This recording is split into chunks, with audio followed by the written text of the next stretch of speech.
Hey, I'm Daniel, and I live here in Nicaragua with my family, my wonderful wife Jenna, and my 4 children.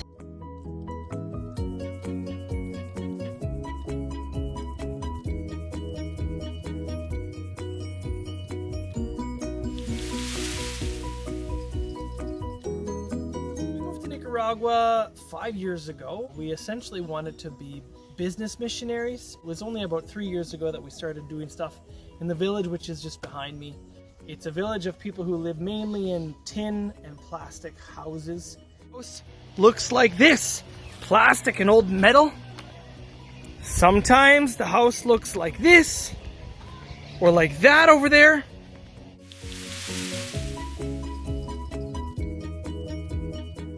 So for the children, we do reinforcement classes. So what we do is we help with their homework, and then we do creative learning stuff. So we do math games and reading games, and then beyond that, we go and play sports together or games, getting them active together. We're finding that a lot of children, no matter their age, can't read very well or at all. And today, actually, I learned I was working with an 8-year-old who didn't even know their numbers, 1 to 10. And so this is kind of where we're dealing with. And so we try to do a diversity of creative learning to help them. Kids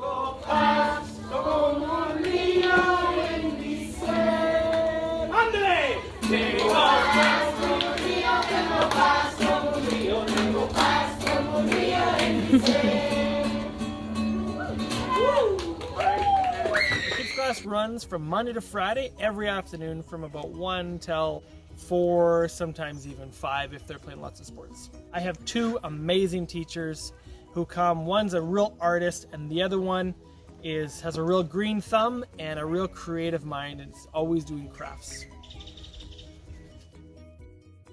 Gabby and Javier came along, each of them at different times, and they started by volunteering with the class because they just have a heart for kids.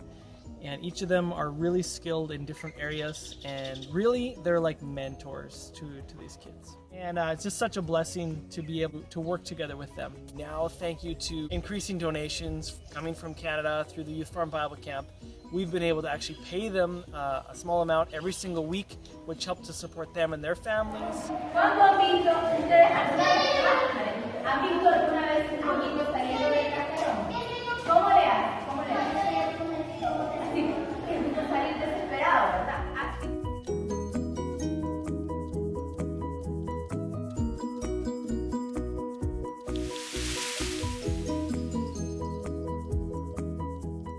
Our youth group. So here in Nicaragua, there's really no such thing as a youth group like what we would know in Canada. We meet together now actually 4 times a week. We do skills classes in the mornings, and then we have a Bible study night, and then our kind of a fun night, which would look very much like a Canadian youth night. Games, fear factor, go downtown, we play photo scavenger hunt, all kinds of things, always ending it with a snack and a Bible study. And we have probably up to 25, but on average night maybe 15 youth. And again, this is something that nobody ever does, and I think it's a fresh experience of how to experience God for them.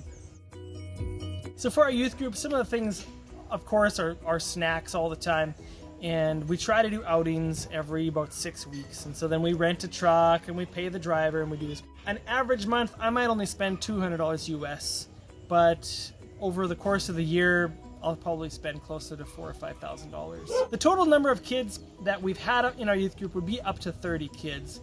My guess is there's about 40 teenagers in this community.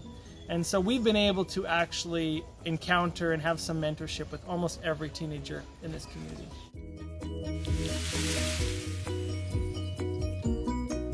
Similar to when I did a youth group in Canada, once a month we try to do a service project. Hi, welcome back to DIY with Dan. Today we're learning how to clean up garbage. Here we are in Nicaragua. I got my helper here. As you can see them over there. They are just working so hard. Man, they're just motivated to earn their way to go to our little retreat. I'm being sarcastic. I'm very frustrated. So here that involves cleaning up garbage, which is everywhere. You just gotta open your eyes and you'll find garbage that needs cleaning. And sometimes we pick a widow or a woman who lives alone, and we go in and we clean their garden and similar things that you do in Canada, but it's really neat to watch chavalos or teenagers who live in a tin shack, and they're in their neighbor who lives in a tin shack and trying to make it better, putting some new tin on or cleaning it up.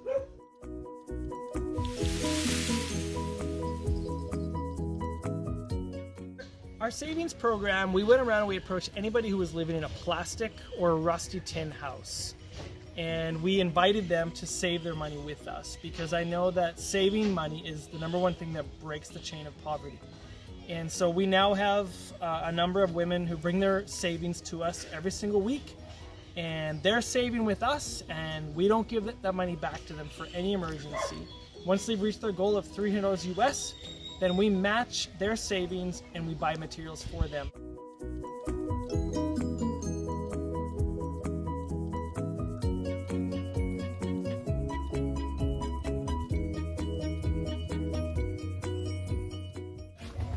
So today what you are seeing here is our very first payout for the savings group. 2 women saved their money really hard. They put their savings together, and today they're cashing out. And the first thing they're buying is rebar. So with our savings program, we're trying to pair up each family with a Canadian partner. So basically, when that person has reached their goal of $300 US, that Canadian partner is the one who matches their savings. And we only give it back to them in the form of materials. We do not give them any money back. Once they've saved their money with us, it's material. Concrete blocks, rebar, tin for the roof, and things like that. The idea is to get them into a concrete house. Our goal is to get them from this to this. Yep. Oh hey, and for the rest of the year, I get to spend my time here at the Youth Farm Bible Camp. 3 months of the year I'm here because I know that I have amazing leaders taking care of things back in Nicaragua. So I spend my time at the Youth Farm Bible Camp, being involved in camps and doing what I love, building stuff. Pretty soon it's time to head back because it's starting to get cold. We have a great partnership with Youth Farm Bible Camp, and everything we do now is under their covering. And so a huge thank you to those who continue to support us, both in prayer and financially. We are just so blessed to have you partner with us in the ministry that's going on down there.